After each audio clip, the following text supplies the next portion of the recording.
We can. Awesome. Yeah, so I'm going to talk about algorithms in physical gauge circuits for robots in partially unknown environments. I'm from Dyson School of Design Engineering at Imperial College London. So I'll explain what I mean by gauge circuits. I think you must have seen this video multiple times. There's a dead trout in a tank, and the difference is there's a water stream starting from the left side, flowing to the right side, and then it is flowing through an obstacle and creating some turbulence. So when the turbulence starts, the dead body starts to swim against the current. So what that means is some of the dynamics needed to swim against the current was in the water, and then the body was just providing another piece of dynamics. And then when they come together, they complete a dynamic circuit that exhibits swimming behavior. So I think at least the foundation of embodied intelligence is in this kind of system of systems coming together in the environment as gauge circuits, because I call it a gauge circuit because they are not fixed, they are not hardwired. They just come together when the conditions are right and then dissolve otherwise. For example, if the fish body was stiff, it wouldn't form that circuit. Or if it was too soft like a ribbon, it wouldn't be doing that. So it is just the stiffness distribution and the shape of the body and the vortexes in the environment coming together to form a meaningful circuit to exhibit some useful behavior. So this is not limited to one fish, it can be a school of fish. So it is just that, like, so they have to just position themselves to harness the vortexes created by the first row of fish. So this kind of circuits can be like formed without knowing. So people just agents can tune themselves to local dynamics, and then they can be like knitted together in a bigger fabric of gauge circuits. So we have explained this thing in more detail in the handbook on soft robotics. It just came out. We'll do a public facing launch on 30th of April.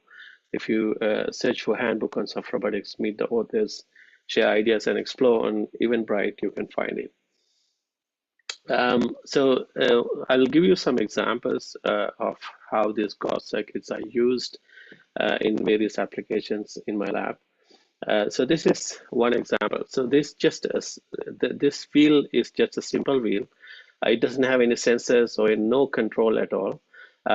It just collides with things, and then the hook emerges, and then it hooks onto those things, and then climbs those obstacles.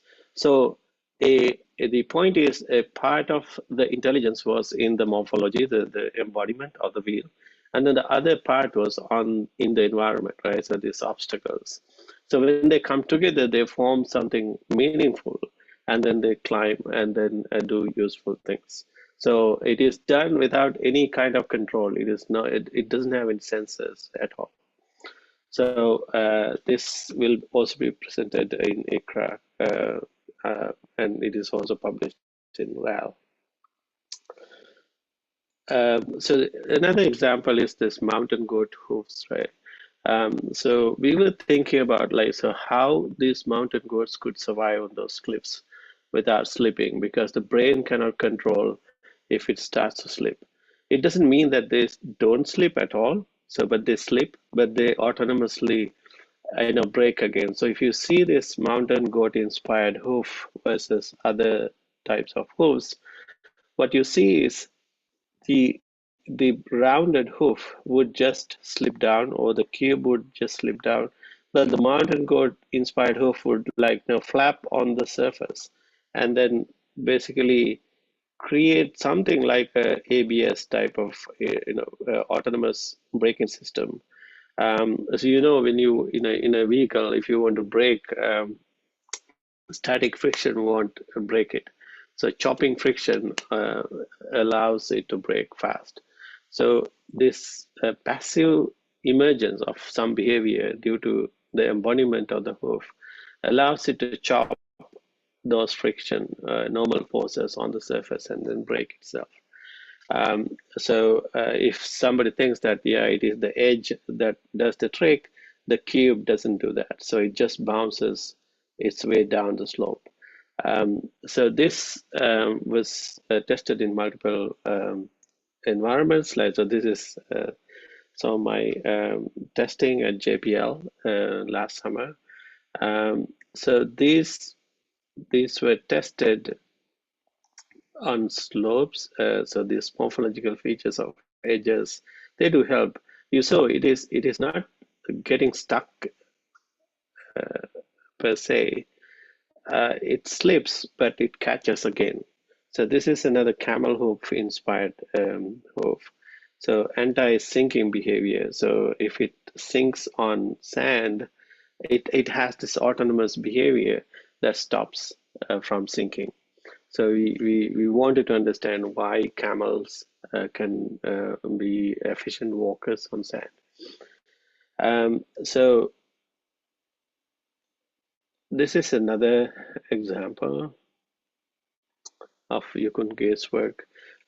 So here you can see, so if you try to crunch that weed, this leaf, it can move to one side. So we got this example and then created a capsule, endoscopic capsule. Now we are testing on a colonoscopic capsule.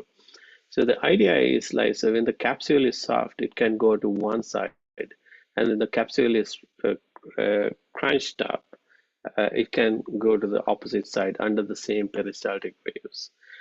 So we can use this type of a capsule to autonomously move in the colon and go back and forth and collect more data than a rigid capsule that can just go one pass through the colon or the intestine.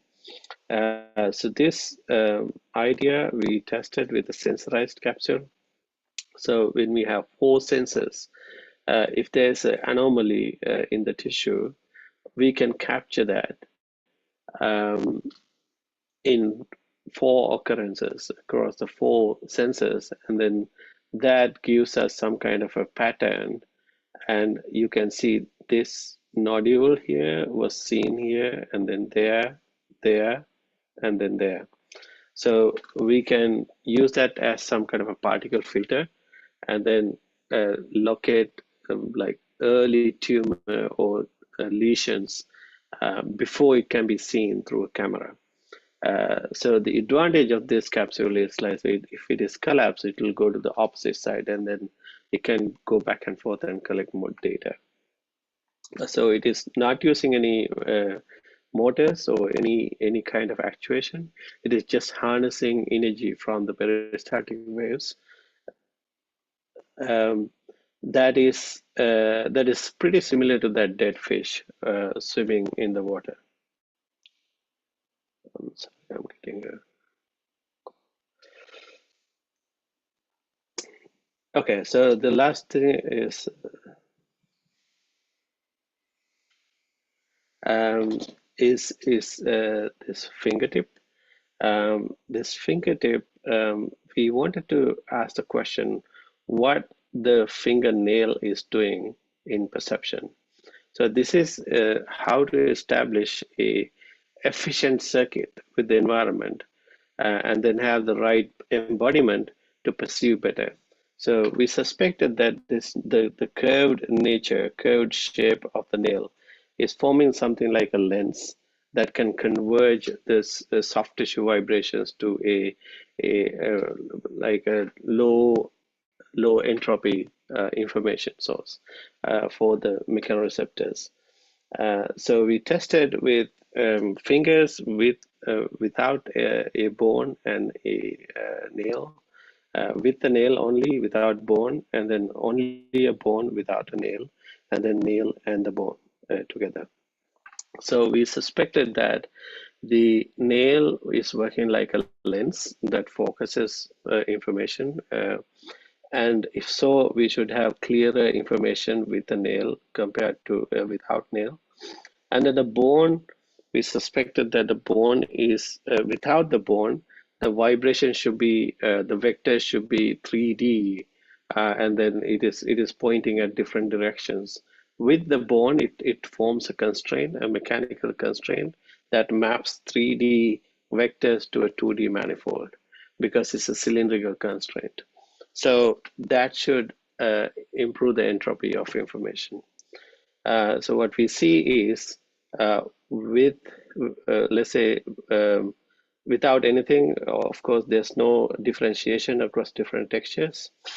And then with the nail, it increases to, have some differentiation. The bone really helps to differentiate, but like there's a smooth surface, but when you have the nail and the bone together, it has a lot of high differentiation across different textures.